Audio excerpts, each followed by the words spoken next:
Evening to all of you. एक बार फिर से आप सभी लोगों का जीएस वर्ल्ड के ऑनलाइन प्लेटफॉर्म पे स्वागत, अभिनंदन और इस्तकबाल। अनिल, कुणाल सिंह, संजय यादव और विपिन वाल्मीकि, सीमा पटेल, जितने भी साथी क्लास में आ चुके हैं सब लोगों का स्वागत है। सब लोग जल्दी से जुड़िए। चलते हैं एक बार फिर से हम लोग इंडियन पॉलिटी के क्लास में लेक्चर नंबर 5 की तरफ। और अब तक हमारे 4 लेक्चर हो चुके हैं और 4 टॉपिक भी हो चुके हैं। आज चौथे टॉपिक के आगे के पड़ाव पे चलेंगे। लास्ट क्लास में हमने संविधान सभा का गठन के बारे में इसकी पृष्ठभूमि तैयार की थी और संविधान सभा के गठन की पृष्ठभूमि से लेकर के किस प्रकार से भारत में संविधान सभा के गठन की अनुमति मिली है, कैसे उसका चुनाव हुआ, कितनी सीटें कांग्रेस को मिली, मुस्लिम लीग को मिली और यहाँ तक की कहानी हमारी कंप्लीट हुई थी। फिर मैंने आपको बताया था कि अल्टीमेटली 6 दिसंबर 1946 को संविधान सभा का गठन हो गया और किस प्रकार से उसके बाद संविधान सभा कार्य करती है, इसको लेकर के अलग अलग सवाल पूछे जाते हैं हमारे एग्जाम में। तो आइए सिलसिलेवार तरीके से एकदम एग्जाम ओरिएंटेड समझने का प्रयास करते हैं कि संविधान सभा के गठन के पश्चात किस प्रकार से संविधान सभा ने कार्य करना प्रारंभ किया। Clear friends?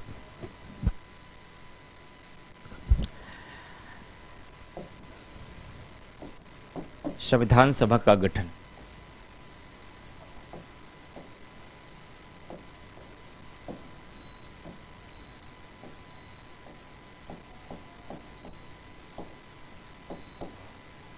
संविधान सभा का गठन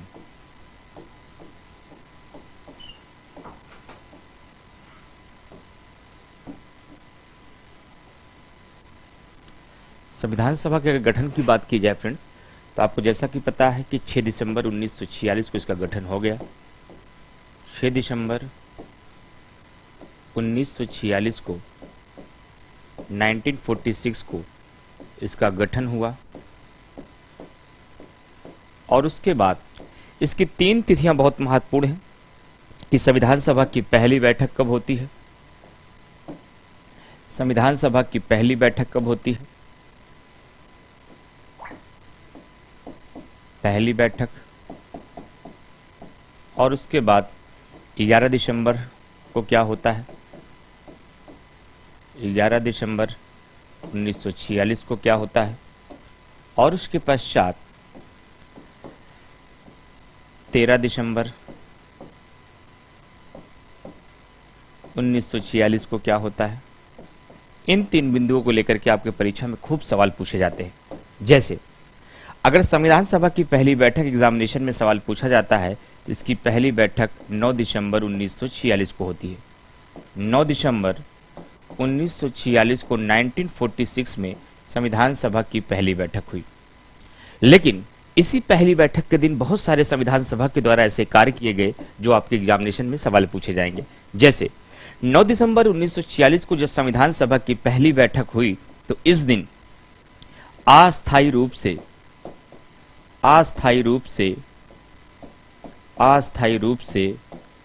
डॉक्टर सच्चिदानंद सिन्हा को, किसे, डॉक्टर सच्चिदानंद सिन्हा को संविधान सभा का अध्यक्ष बनाया गया। क्या बनाया गया? संविधान सभा का अस्थायी अध्यक्ष बनाया गया। क्या बनाया गया? अस्थायी अध्यक्ष बनाया गया, अध्यक्ष बनाया गया। सवाल उठता है कि संविधान सभा में इतने सारे सदस्यों के बीच आखिरकार डॉक्टर सच्चिदानंद सिन्हा को ही संविधान सभा का अध्यक्ष क्यों बनाया गया और किसी को क्यों नहीं? किसी ने कहा सर बोर्ड पर लाइट कम नहीं, लाइट तो पर्याप्त है।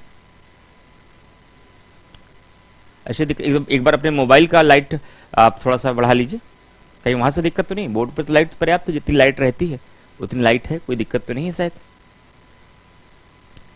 और उसके बाद दूसरा महत्वपूर्ण कार्य क्या हुआ? दूसरा क्वेश्चन पूछा जाएगा कि जब 9 दिसंबर 1946 को पहली बैठक हुई उस दिन कितने सदस्य उपस्थित हुए थे? तो ध्यान रखिएगा, अलग अलग किताबों में अलग अलग आंकड़े दिए हैं, लेकिन एक प्रमाणिक आंकड़ों के अनुसार 207 सदस्य उपस्थित हुए थे। कहीं कहीं किताबों में आपको 209 मिलेगा, कहीं कहीं 211 मिलेगा, लेकिन प्रमाणिक आंकड़ों के हिसाब से 207 सदस्य उपस्थित हुए थे। क्या हुए थे? उपस्थित हुए थे। और कभी अगर आपकी एग्जामिनेशन में सवाल पूछ लिया जाए कि जब संविधान सभा की पहली बैठक हुई उस दिन कितनी महिलाएं शामिल हुई थी, तो 9 महिलाएं उस दिन उपस्थित हुई थी। कितनी फ्रेंड्स? 9 महिलाएं उपस्थित हुई थी, इसको भी ध्यान रखिएगा। एक्चुअली बच्चे कंफ्यूज होते हैं कि संविधान सभा में कुल महिलाओं की संख्या पूछी जाए, लेकिन महिलाओं को लेकर के 3 सवाल पूछा जाएगा। देखिए पुष्कर मौर्य जी ने कमेंट भी किया, सर लाइट ठीक है, कोई दिक्कत नहीं है, तो एक बार गोल्डी जी अपनी लाइट बढ़ा लीजिए मोबाइल की आप। तो मैंने क्या कहा आपसे कि संविधान सभा में महिलाओं को लेकर के 3 सवाल बनेगा। पहला सवाल ये बनेगा कि संविधान सभा में कुल कितनी महिलाएं थी। अगर क्वेश्चन ये पूछा जाता है संविधान सभा में कुल महिलाएं कितनी थी, तो कुल महिलाएं अगर पूछा जाए, कुल महिलाओं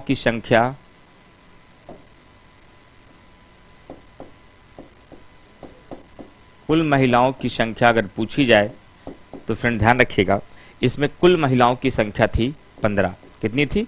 कुल महिलाओं की संख्या थी 15। लेकिन इसमें से कितनी पहले बैठक में उपस्थित हुई, तो 9 महिलाएं। एक सवाल और पूछा जाएगा महिलाओं को लेकर के, वो सवाल मैं ऊपर मेंशन कर दे रहा हूं। कभी कभी क्वेश्चन पूछा जा सकता है कि संविधान सभा में कितनी मुस्लिम महिलाएं थी, तो संविधान सभा में एकमात्र मुस्लिम महिलाएं थी जिनका नाम है बेगम अयाज रसूल। एकमात्र मुस्लिम महिला का नाम क्या है? एकमात्र मुस्लिम महिला का नाम क्या होगा फ्रेंड्स? एकमात्र मुस्लिम महिला की बात किया जाए तो एकमात्र मुस्लिम महिला कौन थी? बेगम अयाज रसूल। बेगम अयाज रसूल ये संविधान सभा में एकमात्र महिला थी, मुस्लिम महिला थी। तो 3 क्वेश्चन बन गए। संविधान सभा में कुल महिलाओं की संख्या, आंसर होगा 15। जब संविधान सभा की पहली बैठक 9 दिसंबर 1946 को हुई तो कितनी महिलाएं उपस्थित थी, तो आंसर है 9। और इसमें मुस्लिम महिलाएं कितनी थी? एकमात्र महिला मुस्लिम थी जिनका नाम बेगम अयाज रसूल था। एक सवाल आपको हमसे पूछना चाहिए कि सर संविधान सभा की जब पहली बैठक हो रही थी तो 207 सदस्य क्यों उपस्थित हुए?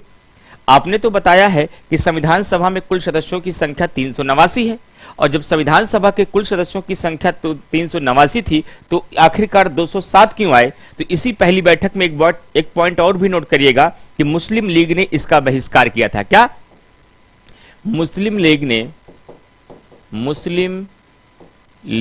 ने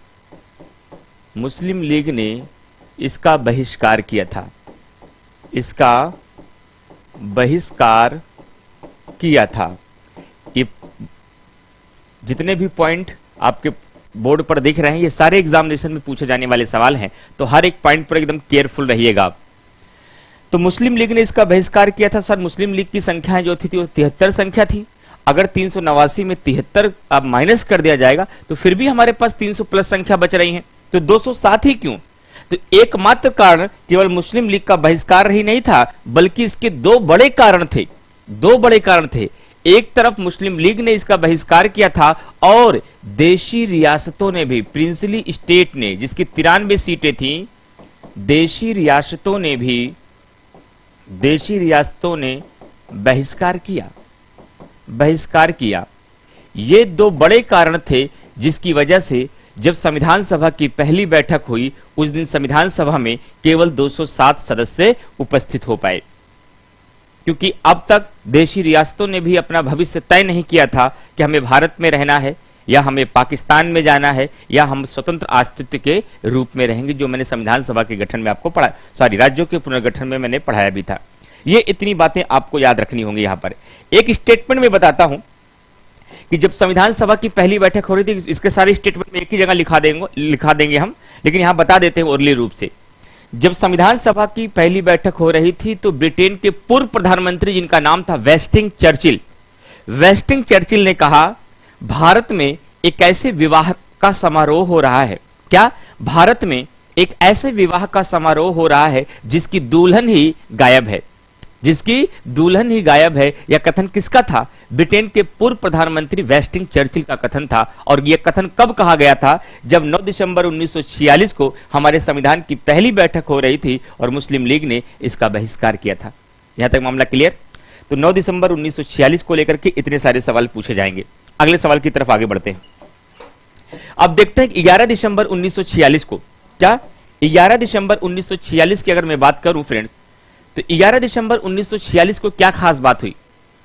सर किस पर वीडियो नहीं दिख रहा है? लाइव दिख रहा है सर, वीडियो नहीं चल रहा है। अच्छा मैं बोलता हूं, कुछ लोग कह रहे वीडियो नहीं चल रहा है।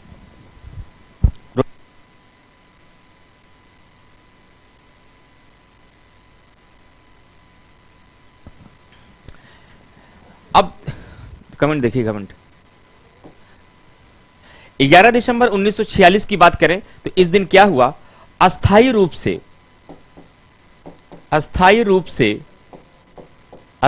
से डॉक्टर अंबेडकर को संविधान सभा का अध्यक्ष बनाया गया। डॉक्टर अंबेडकर को संविधान सभा का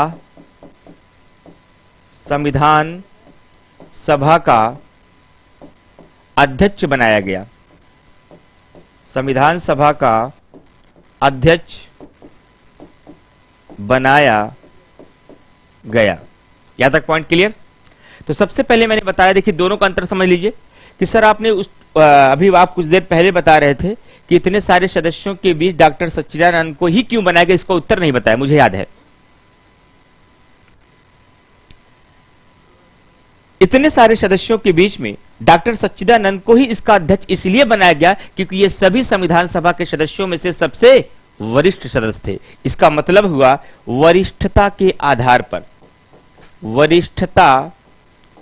आधार पर ऐसा किया गया। इसे भी ध्यान रखिएगा, कभी कभी एग्जामिनेशन में क्वेश्चन पूछ लिया जाता है, आखिर सच्चिदानंद सिन्हा को ही अस्थायी अध्यक्ष क्यों बनाया गया इतने सारे सदस्यों के बीच में? तो इसका कारण क्या है कि सबसे सीनियर मोस्ट मेंबर थे हमारे संविधान सभा के ये। लेकिन उसी के 2 दिन बाद 11 दिसंबर 1946 को अस्थायी अध्यक्ष के रूप में किसे चुना गया? डॉक्टर भीमराव अंबेडकर को चुना गया। इसलिए बच्चों के बीच जब ये सवाल पूछा जाता है तो बहुत सारा कंफ्यूजन होता है कि सर जब हमसे संविधान सभा का अध्यक्ष पूछा जाए तो हम क्या आंसर बताएं? हम डॉक्टर सच्चिदानंद सिन्हा को बताएं या हम डॉक्टर राजेंद्र प्रसाद को बताएं? ये सबसे बड़ी चुनौती होती है। किताबें कई बार स्पष्ट नहीं करती हैं, जिसकी वजह से एग्जामिनेशन में जाकर हम कई बार गलतियां कर बैठते हैं। अब हमसे जरा सुनिए, किस सवाल का क्या जवाब देना है। अगर आपके एग्जामिनेशन में सीधा सवाल पूछा जाए, हमारे संविधान सभा के अध्यक्ष कौन थे? आंसर दीजिएगा डॉक्टर भीमराव अंबेडकर। हमारे संविधान सभा के अस्थायी अध्यक्ष कौन थे? आंसर दीजिएगा सच्चिदानंद सिन्हा। अस्थायी अध्यक्ष कौन थे? सच्चिदानंद सिन्हा। हमारे संविधान सभा में पहले अधिवेशन की अध्यक्षता या पहले बैठक की अध्यक्षता किसने किया था? आंसर दीजिएगा डॉक्टर सच्चिदानंद सिन्हा। अगर आपसे पूछा जाए हमारे संविधान सभा के उद्घाटन अधिवेशन की अध्यक्षता कौन थे, तो आंसर दीजिएगा सच्चिदानंद सिन्हा। लेकिन अगर आपसे सवाल पूछा जाए हमारे संविधान सभा के अस्थायी अध्यक्ष कौन थे? डॉक्टर अंबेडकर। अगर अस्थायी ना भी लगाया जाए, केवल इतना पूछा जाए कि हमारे संविधान सभा के अध्यक्ष कौन थे, तब भी आपको आंसर देना होगा डॉक्टर भीमराव अंबेडकर। तो दोनों चीजें हमने क्लियर कर दिया, कब आपको डॉक्टर राजेंद्र प्रसाद आंसर देना है और कब आपको सच्चिदानंद सिन्हा आंसर देना है। देखिए ऑनलाइन क्लास जरूर है, लेकिन जितने भी सवाल आपके बन सकते हैं, जितने भी मन में आपके डाउट आ रहे होंगे, उन डाउट का उत्तर बगैर आपसे पूछे आपकी तरफ से सवाल उठाकर मैं उसका उत्तर बार बार इसीलिए देता हूं ताकि आपको ये कभी महसूस ही ना हो पाए हम ऑनलाइन में हैं, काश ऑफलाइन में होते तो पूछ लेते। हम ऑफलाइन में भी ऐसे ही करते हैं और ऑनलाइन में कि आपको पूछने का अवसर ही नहीं आएगा। जितने डाउट्स और जितने क्वेश्चन वहां से बन सकते हैं हम अपनी तरफ से उसका स्वयं डिस्कस कर देंगे। कुणाल सिंह, सर राजेंद्र जी करेक्ट कर दीजिए, बाई मिस्टेक बी आर। अच्छा, ओह सॉरी, अच्छा मैंने यहां अंबेडकर का नाम लिख दिया है, डॉक्टर राजेंद्र प्रसाद होंगे भाई, डॉक्टर राजेंद्र प्रसाद होंगे। एक्सट्रीमली सॉरी, शायद मैंने यहां अंबेडकर जी का नाम लिख दिया, अंबेडकर कहते कहते। तो अस्थायी रूप से इसके अध्यक्ष कौन बनाए गए? डॉक्टर राजेंद्र प्रसाद बनाए गए हैं। हाँ बिल्कुल राजेंद्र प्रसाद ही भाई, अंबेडकर जी का नाम आ गया था शायद मुंह पे, तो डॉक्टर मैंने अंबेडकर लिख दिया था यहां पर। डॉक्टर राजेंद्र प्रसाद अस्थायी रूप से, देख लीजिए, क्लियर कर लीजिए भाई जिसका भी डाउट होगा। यह doctor Rajendra Prasad, by mistake शायद मैंने यहां अंबेडकर लिख दिया था। अब बात आती है 13 दिसंबर 1946 को, लेकिन आपसे पूछना चाहिए कि 11 दिसंबर को केवल एक ही काम हुआ कि और भी काम हुआ? एक काम और भी हुआ था कि 11 दिसंबर 1946 को इसी दिन एचसी मुखर्जी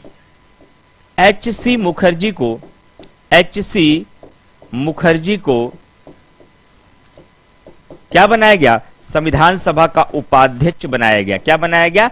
संविधान सभा का उपाध्यक्ष बनाया गया था एससी मुखर्जी को। और एक और काम हुआ था, इसी 11 दिसंबर 1946 को हमारे संविधान सभा का संवैधानिक सलाहकार किसे बनाया गया? संवैधानिक सलाहकार किसे बनाया गया? तो संवैधानिक सलाहकार बनाया गया था बी एन राव को, बेनेगल नरसिंह राव को। डॉक्टर बी एन राव को संवैधानिक सलाहकार भी बनाया गया इसी 11 दिसंबर 1946 को। डॉक्टर बी एन राव कौन थे? कई बार हम इनका नाम भूल जाते हैं। हमारे संविधान के निर्माण में सबसे महत्वपूर्ण भूमिका कई बार डॉक्टर अंबेडकर के नाम से बताया जाता है आपको। वाकई डॉक्टर भीमराव अंबेडकर हमारे संविधान निर्माता के रूप में जाने जाते हैं। उनको आधुनिक युग का मनु कहा जाता है। संविधान के निर्माण में सबसे महत्वपूर्ण भूमिका निभाई अंबेडकर जी ने। लेकिन जितनी भूमिका हमारे संविधान के निर्माण में डॉक्टर भीमराव अंबेडकर जी की है, उससे कहीं कम भूमिका बी एन राव की नहीं है। क्योंकि हमारे संविधान सभा में अगर सबसे अधिक पढ़े लिखे व्यक्तियों की बात किया जाए तो दो व्यक्ति सबसे अधिक पढ़े लिखे थे। एक तो थे डॉक्टर भीमराव अंबेडकर और दूसरे व्यक्ति थे डॉक्टर बी एन राव। ये क्या थे? ये एक आईसीएस अधिकारी थे। तब आईएएस का पद नहीं होता था, तब आईसीएस का पद होता था सिविल सेवा में। और एक ये आईसीएस अधिकारी थे। इंटरनेशनल कोर्ट ऑफ जस्टिस में ये भारत की तरफ से पहले न्यायाधीश थे। और जब भारतीय संविधान का निर्माण किया जा रहा था तो इन्हें बेनेगल नरसिंह राव ने ही पूरी दुनिया भर में भ्रमण करके लगभग 60 से अधिक देशों के संविधान का अवलोकन भी किया था, जबकि ये हमारे संविधान सभा के सदस्य नहीं थे। एक बात और ध्यान रखिएगा कि डॉक्टर बी एन राव यानी कि डॉक्टर बेनेगल नरसिंह राव हमारे संविधान सभा के मेंबर नहीं थे, हमारे कॉन्स्टिट्यूएंट असेंबली के मेंबर नहीं थे, लेकिन यह हमारे संविधान के संवैधानिक सलाहकार थे। अगर कभी आपके एग्जामिनेशन में सवाल पूछ लिया जाए कि हमारे संविधान का प्रारूप किसने तैयार किया, मसौदा किसने तैयार किया, हमारे संविधान का ड्राफ्ट किसने बनाया, तो बी एन राव ने ही बनाया था। प्रारूप समिति के अध्यक्ष बनाए गए डॉक्टर भीमराव अंबेडकर। लेकिन उस पूरे संविधान का प्रारूप किसने तैयार किया था? जिस संविधान का प्रारूप तैयार किया गया था बी एन राव के द्वारा, और यही प्रारूप के आधार पर कार्य करने के लिए प्रारूप समिति बनाई गई और उसके अध्यक्ष बनाए गए थे अंबेडकर जी। तो अगर आप बी एन राव के बारे में जानना चाहते हैं तो 3-4 बिंदुओं को ध्यान रखिएगा। ये एक आईसीएस अधिकारी थे, इंटरनेशनल कोर्ट ऑफ जस्टिस में भारत की तरफ से पहले न्यायाधीश थे। ये हमारे संविधान सभा के मेंबर नहीं थे, फिर भी हमारे संविधान के निर्माण में बहुत महत्वपूर्ण भूमिका निभाई है और इन्हें संवैधानिक सलाहकार बनाया गया। और साथ ही साथ इन्होंने वर्मा का संविधान जब बन रहा था उसमें भी महत्वपूर्ण भूमिका निभाई थी। और संविधान निर्माण के समय बी एन राव ने संविधान सभा में जो भी कार्य किया, संविधान निर्माण के समय जो भी अपना योगदान दिया, उसके लिए कोई शुल्क नहीं लिया था। बी एन राव ने निःशुल्क सेवा दी थी हमारे भारतीय संविधान के निर्माण में डॉक्टर बेनेगल नरसिंह राव ने। यहां तक मामला एकदम क्लियर हो गया। अब सबसे अंतिम बिंदु पर चलते हैं कि 13 दिसंबर 1946 को क्या होता है। 13 दिसंबर 1946 को जेएल नेहरू के द्वारा, जेएल नेहरू बोले तो जवाहरलाल नेहरू, जेएल नेहरू के द्वारा क्या किया गया? जेएल नेहरू के द्वारा उद्देश्य प्रस्ताव प्रस्तुत किया गया। उद्देश्य प्रस्ताव प्रस्तुत किया गया। और यही क्या था उद्देश्य प्रस्ताव में? जो उद्देश्य प्रस्ताव जिसे इंग्लिश में कहा जाता है ऑब्जेक्टिव रिसोल्यूशन। क्या कहा जाता है? Objective resolution. और इस उद्देश्य प्रस्ताव में क्या लिखा गया था? इस उद्देश्य प्रस्ताव में फ्रेंड ध्यान रखिएगा, यह बताया गया था कि भारत देश का जो संविधान का निर्माण होगा उसमें सामाजिक, आर्थिक और राजनीतिक व्यवस्थाएं कैसी होंगी, उसमें हमारे नागरिकों को किस प्रकार की स्वतंत्रताएं दी जाएंगी, कौन कौन से अधिकार दिए जाएंगे, हमारा देश संप्रभु होगा या नहीं, हमारा देश लोकतंत्रात्मक होगा या राजतंत्रात्मक, इन सारी चीजों को कहां पर प्रतिबिंबित किया गया था? इसी उद्देश्य प्रस्ताव में। और यही उद्देश्य प्रस्ताव आगे चलकर हमारे संविधान की प्रस्तावना बनती है, प्रियम्बल बनती है। इसीलिए हम प्रस्तावना को उद्देशिका भी कहते हैं। लेकिन यहां पर दो सवाल आपसे पूछा जाएगा कि उद्देश्य प्रस्ताव किसके द्वारा प्रस्तुत किया गया? जेएल नेहरू के द्वारा। उद्देश्य प्रस्ताव कब प्रस्तुत किया गया? 13 दिसंबर 1946 को। लेकिन एक दूसरा सवाल बनेगा कि उद्देश्य प्रस्ताव को कब स्वीकार किया गया? उद्देश्य प्रस्ताव को कब स्वीकार किया? आप नीचे लिख दीजिएगा, मैं यहीं पर लिख दे रहा हूं। उद्देश्य प्रस्ताव को कब स्वीकार किया गया? तो ध्यान रखिएगा, यह तिथि बहुत महत्वपूर्ण होगी आपकी। 22 जनवरी, बार बार पूछा गया तिथि है, 22 जनवरी 1947 को इस उद्देश्य प्रस्ताव को स्वीकार किया गया। इतना देर क्यों हो गया सर? जिस उद्देश्य प्रस्ताव को 13 दिसंबर 1946 को प्रस्तुत किया गया, आखिरकार उसे 22 जनवरी 1947 को क्यों स्वीकार किया गया? क्योंकि डॉक्टर अंबेडकर और एम.आर. जयकर जैसे व्यक्तियों ने कहा, जब तक मुस्लिम लीग शामिल नहीं हो जाती है तब तक हम अभी उद्देश्य प्रस्ताव को स्वीकार नहीं करेंगे। लेकिन अल्टीमेटली जब मुस्लिम लीग इसमें शामिल नहीं हुई तो 22 जनवरी 1947 को संविधान सभा के द्वारा इसे स्वीकार कर लिया गया। आइए इन सभी बिंदुओं से एक बार मैं दोहरा के आपको बताता हूं कौन कौन से सवाल आयोग आपसे पूछ सकता है और कौन कौन से सवाल पूछे गए हैं। पहला सवाल, संविधान सभा का गठन कब हुआ? दिसंबर 1946 में। कौन से दिसंबर 1946 में? 6 दिसंबर 1946 में। दूसरा सवाल पूछा जाएगा कि संविधान सभा की पहली बैठक कब हुई? तो आंसर बताइएगा, 9 दिसंबर 1946 को संविधान सभा की पहली बैठक हुई। संविधान सभा के अस्थायी अध्यक्ष, उद्घाटन के अध्यक्ष और पहले अध्यक्ष कौन बनाए गए? तो आंसर हो जाएगा डॉक्टर सच्चिदानंद सिन्हा। इनको किस आधार पर पहला अध्यक्ष बनाया गया? वरिष्ठता के आधार पर बनाया गया। जब संविधान सभा की बैठक हो रही थी तो उस समय किसने इसके बारे में एक कटाक्ष किया था? तो वेस्टिंग चर्चिल ने किया था और उन्होंने कहा कि भारत में एक ऐसे विवाह का समारोह हो रहा है जिसकी दुल्हन ही गायब है। और इस 9 दिसंबर 1946 को कितने सदस्यों ने भाग लिया? 207 सदस्यों ने। आखिर ये संख्या इतनी कम क्यों है? क्योंकि मुस्लिम लीग ने इसका बहिष्कार किया जिसकी सीटें 73 थी और देसी रियासतों ने भी इसका बहिष्कार किया जिसकी सीटें 93 थी। इसकी वजह से जब संविधान सभा की पहली बैठक हो रही है तो 207 सदस्य ही पहली बार उपस्थित हुए। उस दिन कितनी महिलाएं शामिल हुई थी? तो उस दिन 9 महिलाएं शामिल हुई थी जब संविधान सभा की पहली बैठक हो रही थी। अब यहां तक के सारे क्वेश्चन आपके तैयार हो गए। फिर मैंने महिलाओं को लेकर मैंने 3 सवाल बताए कि पहला सवाल पूछा जाएगा संविधान सभा में कुल महिलाओं की संख्या कितनी है? तो आंसर बताइएगा 15। संविधान सभा में एकमात्र मुस्लिम का नाम क्या था? तो आंसर हो जाएगा बेगम अय्याज रसूल। और मुस्लिम अगर महिलाओं की बात किया जाए तो कितनी महिलाएं संविधान सभा की पहली बैठक में शामिल हुई? तो आंसर हो जाएगा 9। ये हिस्सा आपका तैयार हो गया। अब आइए 11 दिसंबर 1946 को। 11 दिसंबर 1946 को 3 महत्वपूर्ण काम किए जाते हैं। पहला, अस्थायी रूप से इसका अध्यक्ष डॉक्टर राजेंद्र प्रसाद को बनाया गया। दूसरा कार्य, संविधान सभा का अध्यक्ष बनाया गया और एस.सी. मुखर्जी को इसी दिन इसका उपाध्यक्ष बनाया गया और बी.एन. राव को इसी 11 दिसंबर के दिन इसका संवैधानिक सलाहकार बनाया गया। तीनों सवाल पूछा जाएगा कि हमारे संविधान सभा के संवैधानिक सलाहकार कौन थे? Doctor B N. राव। हमारे संविधान सभा के उपाध्यक्ष कौन थे? एस.सी. मुखर्जी। हमारे संविधान सभा के अस्थायी अध्यक्ष कौन थे? डॉक्टर राजेंद्र प्रसाद। और बी.एन. राव ने हमारे संविधान का प्रारूप तैयार किया। यह भी नोट कर लीजिएगा, प्रारूप तैयार किया है। इन्होंने ही हमारे संविधान का मसौदा तैयार किया है, यानी कि ड्राफ्ट तैयार किया। और सबसे महत्वपूर्ण बिंदु कि 13 दिसंबर 1946 को जवाहरलाल नेहरू ने संविधान सभा के समक्ष क्या प्रस्तुत किया? उद्देश्य प्रस्ताव प्रस्तुत किया। और उस उद्देश्य प्रस्ताव में क्या लिखा था कि भारतीयों के लिए किस प्रकार के संविधान का निर्माण किया जा रहा है, उस उद्देश्यों को और उन आदर्शों को उसमें लिखा गया था, जिसे स्वीकार कब किया गया? 22 जनवरी 1947 को स्वीकार कर लिया गया। जितने क्वेश्चन बन सकते थे सबको मैंने एकदम कॉन्सेप्ट के साथ आपके बीच घेर दिया। अब कमेंट करके बताइए क्या ये सारे बिंदु आपको अच्छे से समझ में आ गए और तैयार हो गए या नहीं। सर आपकी क्लास लैपटॉप पर नहीं चलती है जबकि ज्योग्राफी की चलती है, बाकी आपकी क्लास मोबाइल ऐप पर देखना पड़ता है।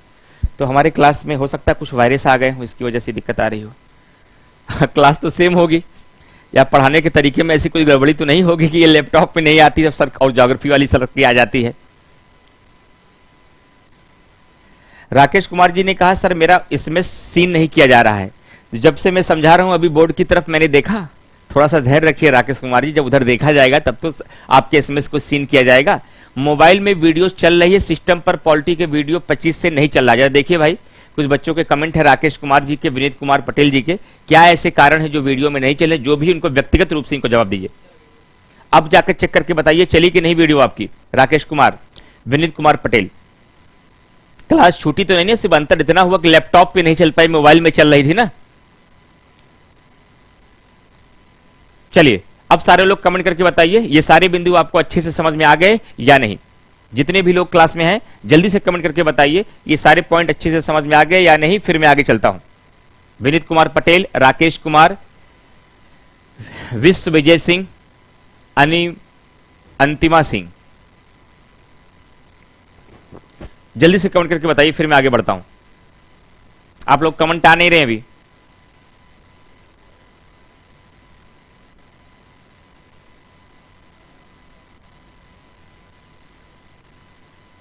चले भाई,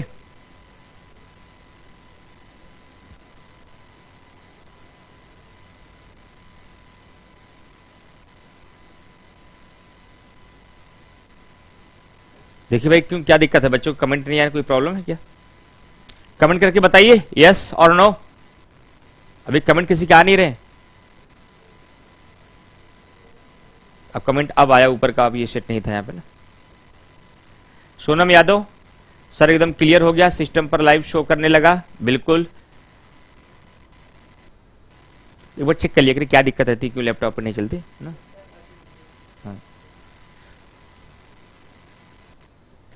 हाँ दूसरी थी। चलिए आगे बढ़ते हैं नेक्स्ट पॉइंट की तरफ। यहां तक मुद्दा एकदम क्लियर हो गया आपका। अब ये शुरुआती 3 बैठकें आपके लिए बहुत इंपॉर्टेंट थी। 9 दिसंबर की बैठक, 11 दिसंबर, 13 दिसंबर। दूसरा और तीसरे नाम का कोई क्वेश्चन कभी एग्जाम में न पूछा गया न पूछा जाएगा।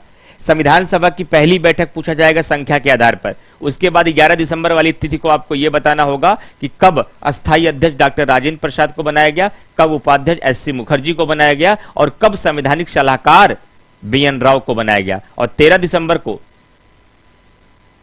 उद्देश्य प्रस्ताव किसके द्वारा प्रस्तुत किया गया और इसे कब स्वीकार किया गया। क्लियर? आगे चलते हैं। अब हम आगे चलते हैं फ्रेंड्स, ध्यान रखिएगा। आखिरकार इस तरीके से 2 वर्ष 11 माह 18 दिन के पश्चात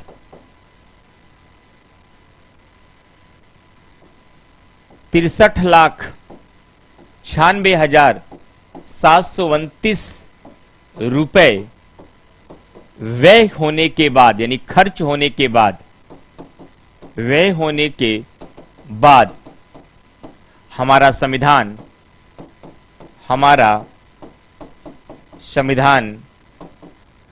26 नवंबर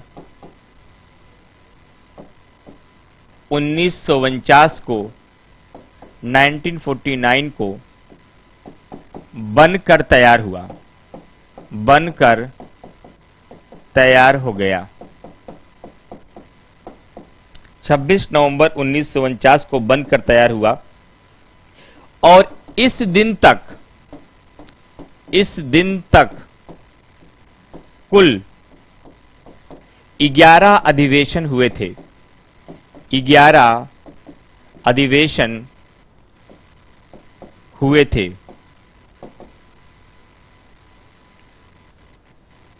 लेकिन अगर आपसे कभी एग्जामिनेशन में क्वेश्चन पूछा जाए संविधान सभा में के निर्माण में कुल कितने अधिवेशन हुए, संविधान के निर्माण में कुल कितने अधिवेशन हुए, कुल कितने अधिवेशन हुए, तो इसकी संख्या हो जाएगी 12। कारण क्या हुआ कि 26 नवंबर 1949 को हमारा संविधान निर्माण हो जाने के पश्चात 24 जनवरी 1950 को 284 मेंबर 284 मेंबर संविधान पर हस्ताक्षर करने के लिए एकत्र हुए। संविधान पर हस्ताक्षर करने के लिए हस्ताक्षर करने के लिए एकत्र हुए। क्या हुए? एकत्र हुए। और ये हमारे संविधान की